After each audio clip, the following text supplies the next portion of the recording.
Woi, ble. Apa sih hari ini aku? Kena itu. Saya masih frame semua kan? Gatvan majun. Nah, masuk. Ini Nara. Apa di sini? Majuan. Oke.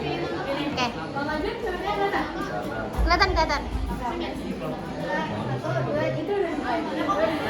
Udah.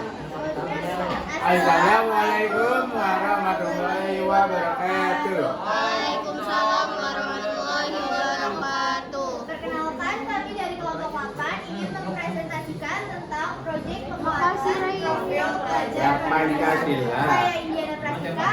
saya Syafika Manjila Priyogo. Saya Purata Ini Surya. Saya Gatman dari Bait. Kami di sini akan mempresentasikan tentang proyek kami.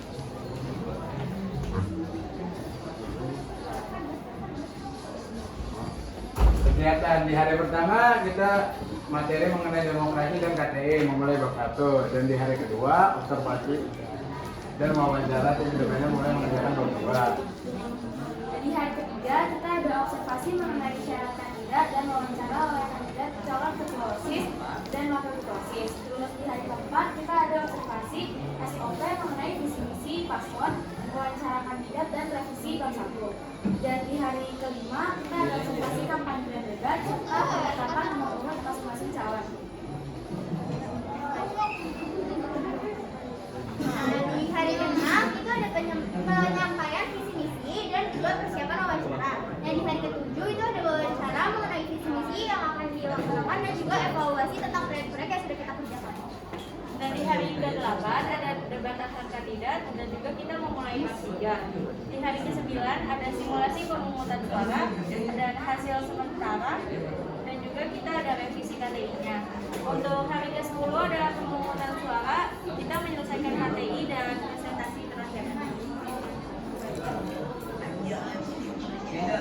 Metode-metode yang kita gunakan itu pertama ada pustaka, itu kayak kita mencari buku bacaan objektif di perpustakaan ataupun perpustakaan online. Nah, terus ada wawancara juga, itu ada percakapan berbentuk tanya jawab kepada narasumber secara tatap muka. Jadi kita kayak wawancara sama orang yang bakal kita wawancara. Observasi. Nah, di observasi itu kita mengamati langsung peristiwa itu dan mengkaji hasil dari pengamatan tersebut.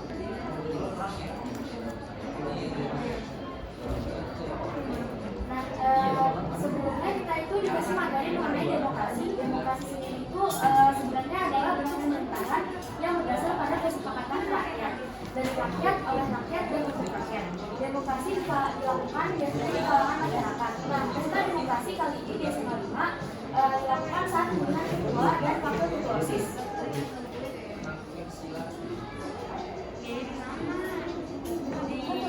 Di kita ini kita ada bahas tim independen. Tim independen itu berdiri sendiri dan dia terikat dengan OSIS. Tim independen itu juga bersifat netral. Dia harus melalui beberapa proses agar resmi menjadi tim independen, dan juga tim independen memiliki susunan anggota yang memiliki perannya masing-masing. Tim independen sendiri itu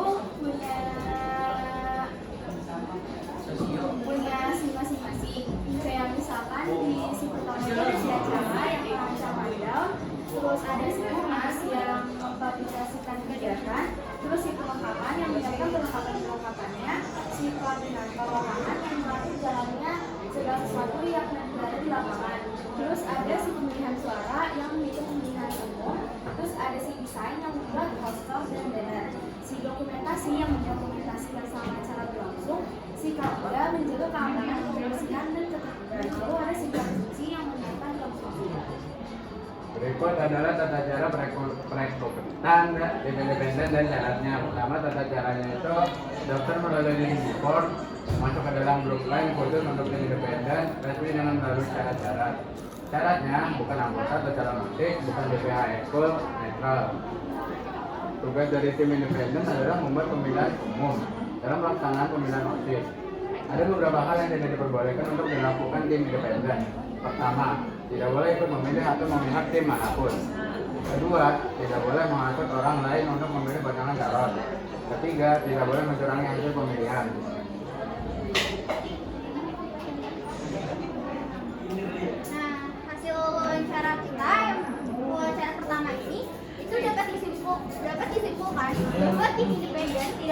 terikat oleh OSIS ataupun BPH Exco.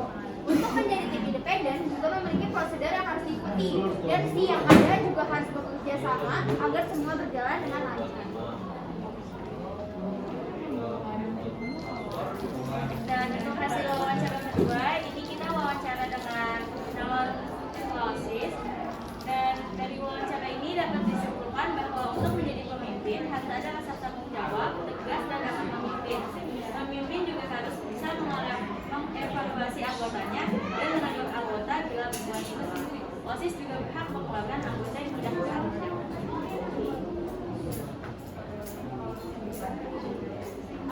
Terus ada kita wawancara lagi yang ketiga itu sama dengan calon ketua OSIS, dan itu hasil wawancaranya adalah apapun harus menyiapkan mental, materi, dan misi-misi yang dapat untuk mendapat kepercayaan pemimpin. Tentunya apapun juga harus bisa membagi fokus antara sesuatu yang bersifat paling pribadi dengan sesuatu yang bersifat organisasi.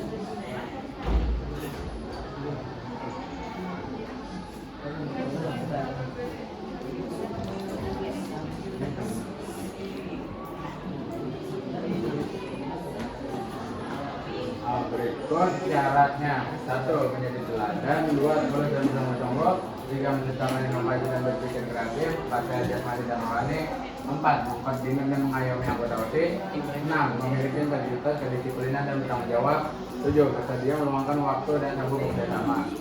Ketua dan wakil ketua OSIS berikut kandidatnya. Kandidat pertama itu kita memiliki ketua Haji Faridul Rizal dan wakilnya Fawaz Wakantara Hanif. Kandidat yang kedua, ketuanya ada Angga Satya Herman dan wakilnya Rasya Dwi Setia Saputra. Menjadi ketua dan wakil ketua OSIS, pastinya harus memenuhi syarat-syaratnya yang memenuhi, lalu harus mengikuti diskusi, harus mengisi program, dan harus menjalankan kampanye serta debat.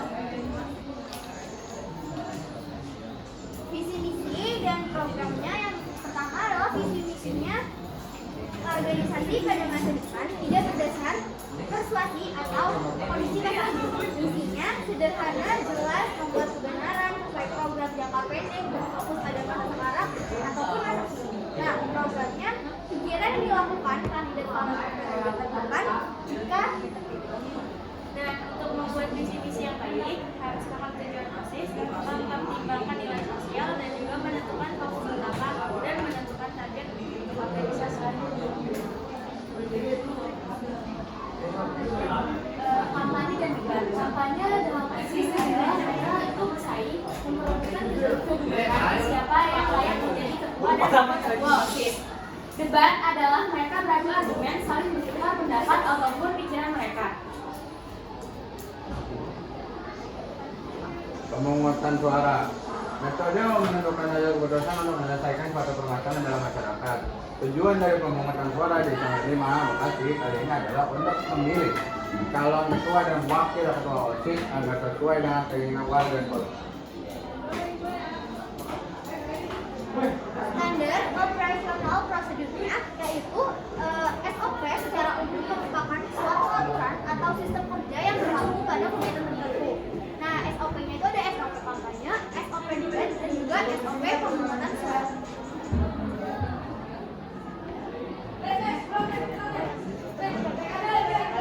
Sekian yang dapat kami sampaikan. Apakah ada yang ingin bertanya? Tidak. Tidak. Ada yang nanya? Sekian. Udah, sekian dari kami. Terima kasih. Adalah